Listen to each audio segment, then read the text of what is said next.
दुनिया जल गई है।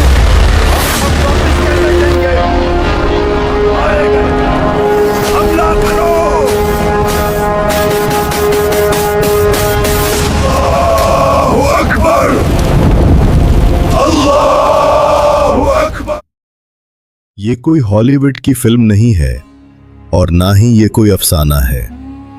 ये कहानी है हमारी तारीख की सबसे अजीम सल्तनत की, अंदलुस, मुस्लिम स्पेन।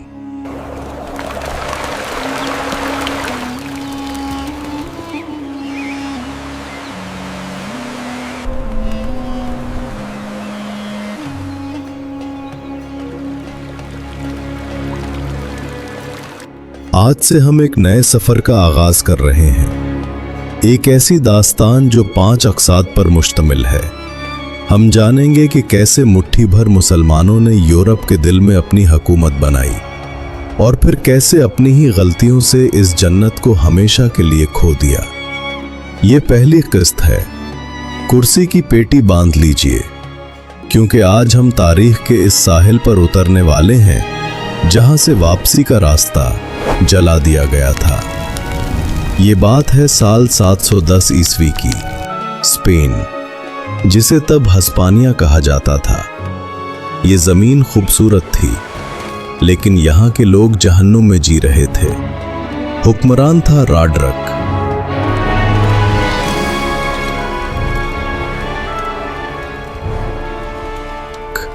एक जालिम, अय्याश और वहशी बादशाह।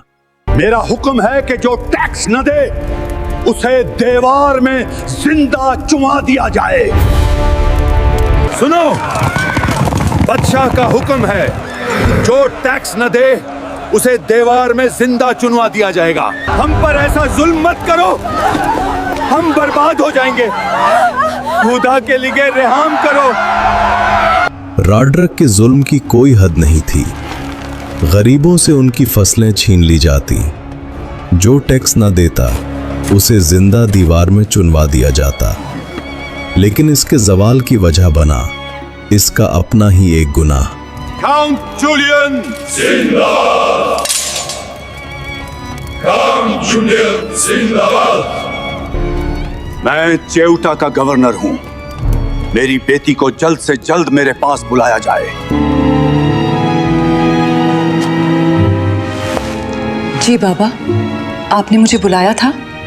बेटी, मैं तुम्हें तालीम के लिए अपने दोस्त रोदरर के महल भेज रहा हूं। शहजादी, हमारे महल में आपका खुश आमदीद है। काउंट जूलियन, जो सियूटा का गवर्नर था, उसने अपनी बेटी को तालीम के लिए रॉड्रिक के महल भेजा था। लेकिन उस दरिंदे ने उस मासूम की इज्जत तार तार कर दी। एक बाप की बेबसी इंतकाम में बदल गई। रॉड्रिक, यह तुमने अच्छा नहीं किया। अब मैं तुम्हें छोड़ूंगा नहीं, तुम्हारा जीना हराम कर दूंगा। जूलियन ने कसम खाई कि वो रॉड्रिक की सल्तनत को राख कर देगा। मैं कसम खाता हूं, रॉड्रिक की सल्तनत को तबाह कर दूंगा, उसे राख में मिला दूंगा। सिपाहियों, फौरन कलम और कागज लाओ और मूसा बिन नुसैर के नाम एक खात लिखो। और उसने मदद के लिए समंदर के उस पार देखा, जहां मुसलमान अफ्रीका में अपनी फुतूहात के झंडे गाड़ चुके थे। मुसलमानों के गवर्नर मूसा बिन नसीर ने जूलियन का खत पढ़ा।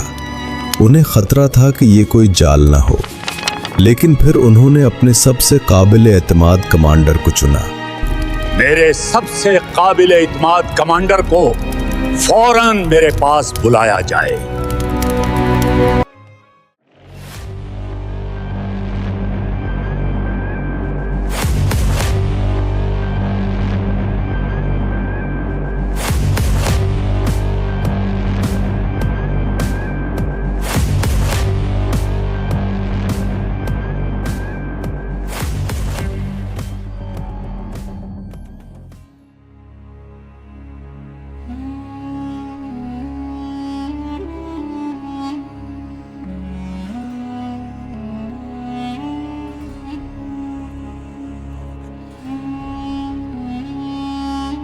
एक आजाद करदा गुलाम जिसका नाम आज दुनिया तारिक बिन ज़ियाद के नाम से जानती है। सिर्फ 7,000 मुजाहिदीन, सामने एक अनजान मुल्क और एक जालिम बादशाह जिसके पास 1 लाख की फौज थी। लेकिन तारिक की आंखों में डर नहीं, ईमान था। साहिल पर उतरते ही खबर मिली कि रॉड्रिक अपनी 1 लाख की आहनी फौज लेकर आ रहा है। रॉड्रिक अपनी 1 लाख फौज के साथ हम पर हमला करने आ रहा है। मुसलमानों में बेचैनी फैल गई। कुछ सिपाहियों ने वापसी के लिए कश्तियों की तरफ देखा। वो घबरा रहे थे। चलो हम वापस कश्तियों की तरफ चलते हैं, वरना हमारी खैर नहीं। और फिर तारिक ने वो किया जो अक्ले इंसानी में नहीं आता। ऐ सिपाहियों, यह मेरा हुक्म है, इन तमाम कश्तियों को जला दो। उसने हुक्म दिया, अपनी ही कश्तियों को आग लगा दो। वापसी का वाहिद रास्ता हमारी अपनी आंखों के सामने जल रहा था। ऐ लोगो, भागने का रास्ता कहाँ है? तुम्हारे पीछे समंदर है और आगे दुश्मन। खुदा की कसम, अब तुम्हारे पास सिवाय सच्चाई और सब्र के कुछ नहीं है। ऐ सिपाहियों, क्या तुम समझते हो कि तुम इस मुसीबत से भाग सकते हो? तुम्हारे सामने 1 लाख की फौज है और तुम्हारे पीछे जलती हुई कश्तियां। वादी लखा के मैदान में 8 दिन तक खून की होली खेली गई।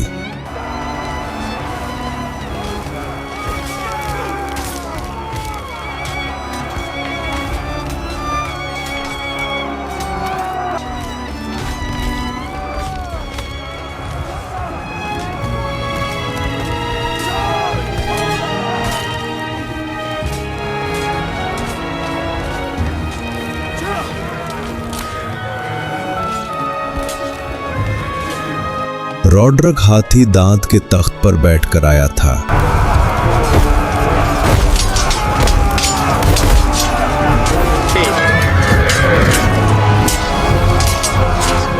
लेकिन उन मुट्ठी भर मुसलमानों का जज्बा लोहे की तलवारों पर भारी पड़ गया। रॉड्रिक ऐसा गायब हुआ कि उसकी लाश तक न मिली। सिर्फ उसका सोने का जूता दरिया के किनारे पड़ा मिला। 711 ईस्वी में यूरोप का दरवाजा इस्लाम के लिए खुल चुका था। स्पेन फतह हो चुका था। तारिक बिन ज़ियाद अब एक हीरो था। सलामत रहो, तारिक जिंदाबाद, सलामत रहो। लेकिन वो नहीं जानता था कि असल खतरा दुश्मन की तलवारों से नहीं बल्कि अपनों की तरफ से आने वाला है। अफ्रीका में बैठे मूसा बिन नसीर तक जब तारिक की कामयाबी की खबर पहुंची तो वो खुश होने के बजाय गजबनाक हो गए। हसद या सियासत? ऐ तारिक, अमीर मूसा ने हुक्म दिया है कि वहीं रुक जाओ। अगर एक कदम भी आगे बढ़ाया तो तुम्हारा सर तन से जुदा कर दिया जाएगा। एक फाते जर्नैल को इनाम के बजाय मौत की धमकी क्यों मिली? क्या तारिक बिन ज़ियाद बगावत करेगा या मूसा बिन नसीर के गुस्से का शिकार होगा? ये सब जानेंगे हम अगली किस्त में, जिसका नाम होगा अकाब कुरैश का बदला।